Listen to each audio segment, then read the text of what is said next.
Mapagpalang umaga po sa ating lahat. Purihin ang Panginoon sa kanyang pagpapala na pinagkalooban niya tayo ng panibagong araw.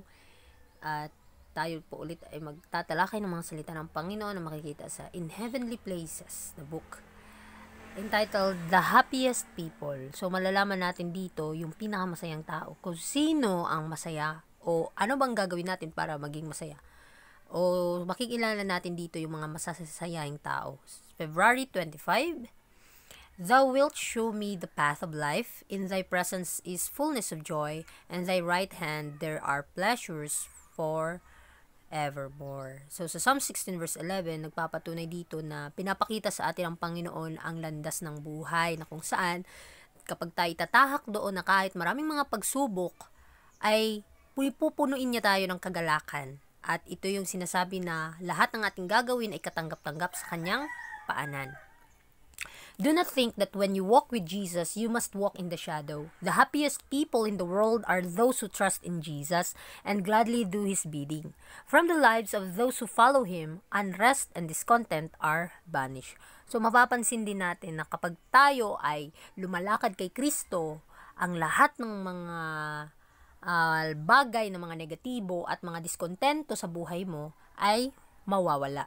At mapapalitan ito ng kagalakan sa iyong puso na may pag-asa kang maligtas sa lahat ng mga gagawin mo, mahirap man o madali ay magagawa mo sa pamamagitan ng pananampalataya mo kay Kristo.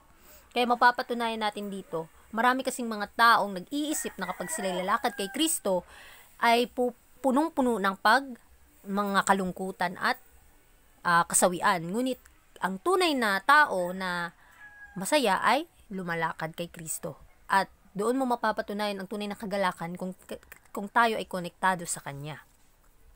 When you arise in the morning, rise with the praise of God on your lips, and when you go out to work, go with a prayer to God for help. Wait for a leaf from the tree of life. So, mapapansin natin na every morning kapag tayo gigising, ano bang una nating ginagawa? Kinakailangan na tayo ay luwalatin o magpasalamat sa Diyos ng buong puso.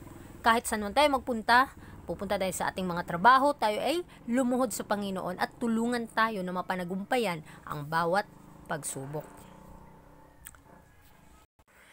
This will soothe and refresh you, filling your heart with peace and joy. Fix your thoughts upon the Savior, go apart from the bustle of the world, and sit under Christ's shadow.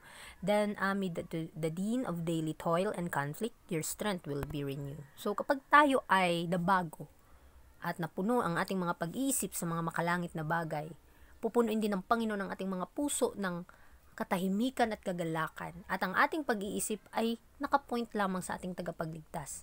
At ang lahat nating mga pagsubok at mga problema ay mapapalitan ng kagalakan at ng kanyang pag-ibig. At araw-araw tayo ay nababago, araw-araw ay tayo ay nakakonvert into strength. No, ang ating kalakasan ay bibigyan niya tayo ng pagkakataon, o ang ating kalakasan ay kanyang pagtitibayin ng Panginoon. Pagtitibayin ng Panginoon ang ating kalakasan. It is positively necessary for us to sit down sometimes and think of how the Savior descended from heaven, from the throne of God, to show what human beings may become if they will unite their weakness to His strength. So, tayo mga tao, no, mag-isip din tayo, bigyan din natin ng pagkakataon at pagmuni-munihan ang salita ng Panginoon kung papaano niya tayo iniligtas at papaano niya tayo, pinapakita niya sa atin na tayo ay nakapanagumpay. Kung paano siya nakapanagumpay, ganun din tayo. At kapag tayo ay hahawak sa kanyang lakas, ang ating mga kahinaan ay mawawala.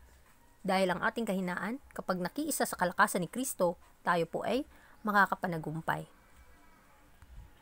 Having gained renewal of strength by communion with God, we may go on our way rejoicing, praising Him for the privilege of bringing the sunshine of Christ's love into the lives of those we meet.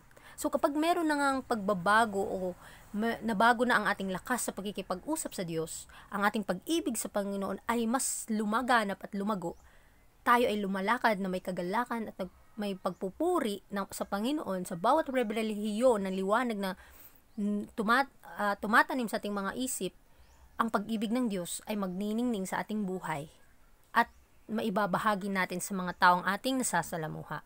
Heavenly intelligences are waiting to cooperate with human instrumentalities that the world may see what human beings may become through a union with the divine. So, ang buong langit, no, hinihintay lamang kung papaano, o hinihintay niya ang mga tao sa mundo kung papaano makipag-cooperate sa kaligtasan na inialok sa bawat isa sa atin. Kapag tayo ay ko-cooperate at tayo ay gagawa at kikilos na may pananampalataya at may pag-ibig, ang banal na presensya ng Panginoon ay sasama sa atin at magiging epektibo po tayong kamanggagawa niya kapag tayo ay ating sinurrender ang ating buhay sa Kanya.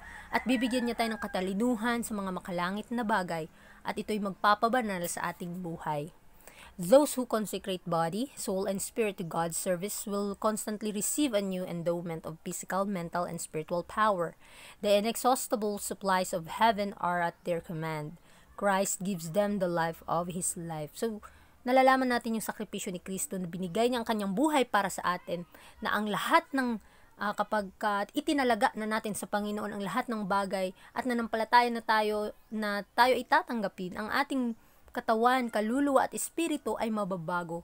Sa pamamagitan ng kanyang biyaya, makakatanggap tayo ng mga bagong lakas sa ating physical, mental at spiritual na kapangyarihan dahil ibubuhos ng Panginoon sa atin ang hindi nauubos na supply o mga kagamitan sa langit upang ito'y gamitin sa pagpapalaganap ng kanyang mensahe at higit sa lahat, magbibigay kapurihan sa banal niyang pangalan. The Holy Spirit puts forth its highest energies to work in mind and heart. Through the grace of given us, we may achieve victories which, because of our defects of character and the smallness of our faith, may have seemed to us impossible. So, sa ating sariling kalakasan, kapag tayo nanampalataya lamang at walang gawa, imposible para sa atin na makamit ang kaligtasan. Ngunit, sa pamamagitan ng banal na espiritu, doon lamang makakapagtanto ang isang tao na mababago siya. Bibigyan siya ng pinaka-highest energy upang gumawa sa kanyang, dahil ang banal na espiritu ay gumagawa at gumikilos sa ating puso't isipan. At sa pamamagitan ng kanyang biyaya ay ibibigay niya sa atin yung tagumpay na gusto nating maangkin. At higit sa lahat, ang ating mga kahinaan ay ating mapapanagumpayan. Kahit sa mga maliliit na bagay, tayo ay manampalataya at maniwala sa Panginoon na babaguhin niya tayo dahil nasa process po. Especially yung character building, kung paano tayong mabuhay na kasama ang Panginoon. To everyone who offers himself to the Lord for service, withholding nothing, is given power for the attainment of measureless results. So, kinakailangan na kapag tayo ay tinalaga, in-offer na natin ang ating sarili sa pagseserbisyo sa Diyos, wala tayong ibang panghahawakan, kundi ang salita lamang ng Panginoon. At ito'y magbibigay sa atin ng kapangyarihan upang ma-attain natin yung mga bagay na makalangit, na mapapansin natin hindi masukat na resulta. At ang pag-ibig ng Diyos ay pagkakaloob niya sa bawat isa sa atin. At sa pag-aaral natin ngayong umaga, napapansin natin dito, pinapaalala sa atin ng Panginoon ang patungkol sa isang taong masayahin. Kung ano ba talaga ang purpose sa tunay na masayang ang tao. Kapag ikaw ay nagsuserve sa Panginoon, fully-heartedly service mga kapatid, wholehearted mga kapatid, ibibigay ng Panginoon yung kagalakan na ni minsan hindi mo nasubukan. At ito yung kagalakan na hindi mo ma-explain sa human opinions natin. Kaya sa ating buhay ngayon bilang Kristiyano, kinakailangan lamang na mas lumakad pa tayo at kilalanin natin ang ating Panginoon sa ating buhay. Sino siya sa ating buhay? At ano ang ginagawa natin para sa Kanya? Tayo ba ay nagpupurit, nagpapasalamat kahit sa napakahirap na sitwasyon sa ating pamumuhay? Nagiging masaya at may kapurihan ba sa ating mga labi sa panahon na tayo sinusubukan at tinutukso? Kung ganoon, kinakailangan na mas ihingi pa natin sa Panginoon ang more than na pananampalataya upang mapanatili ang ating kagalakan bilang Kristiyano. Magandang umaga and God bless po sa ating lahat.